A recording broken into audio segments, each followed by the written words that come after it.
It's an exclusive venue for the military elite, and for two senior leaders, it's where they played an increasingly costly round of golf. One publicly apologized, another has resigned. I was surprised and disappointed by this. The deputy minister said she learned over the weekend about the golf game between the head of the Navy, Vice Admiral Craig Baines, the military's second-in-command, Lieutenant General Mike Rouleau, and former Chief of Defense Staff General Jonathan Vance, who is under military police investigation for claims of sexual misconduct that he denies. It shows very poor judgment and sends entirely the wrong message to the whole country. In a statement, Rouleau says he invited Vance to play golf to ensure his wellness. I understand how such an activity could lead some to perceive a potential conflict of interest and controversy, given the current context, but nothing can be further from the truth. For this, I am sorry. I just think it's a brazen display of invincibility. Rouleau, as Vice Chief of Defense Staff, is the boss of the military police, and experts say he has the power and authority to intervene in investigations. I think this is an example where that credibility and the likelihood of an impartial investigation is really next to nothing. The top military police officer said Rouleau has not gotten involved in any cases, including Vance's.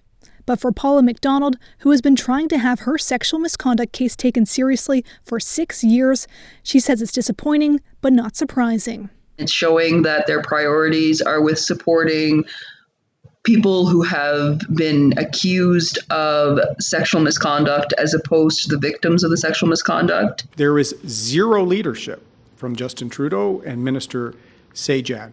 The opposition is now trying to put Defence Minister Harjit Sajjan into the chain of responsibility.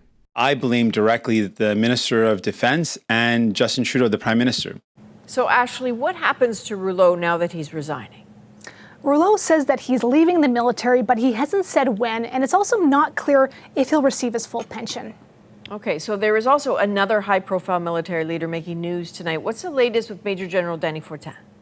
You'll remember that Fortin was leading Canada's vaccine rollout. He was removed from his post last month, and just today, his lawyers declared that he was challenging the federal government for taking him out of that post. So why did the government do that? Well, he was under a military police investigation for an allegation of sexual misconduct dating back more than 30 years. His lawyers filed a judicial review arguing that there was political meddling in his case, writing the decision was arbitrary, not in the public interest, and made solely for the personal and political gain of the Ministers of Health and National Defense and the Prime Minister. We reached out to those offices tonight, and spokespeople said it would be inappropriate to comment while the legal matter is ongoing. Okay, we know you will stay on top of it. Ashley, thank you. Thank you.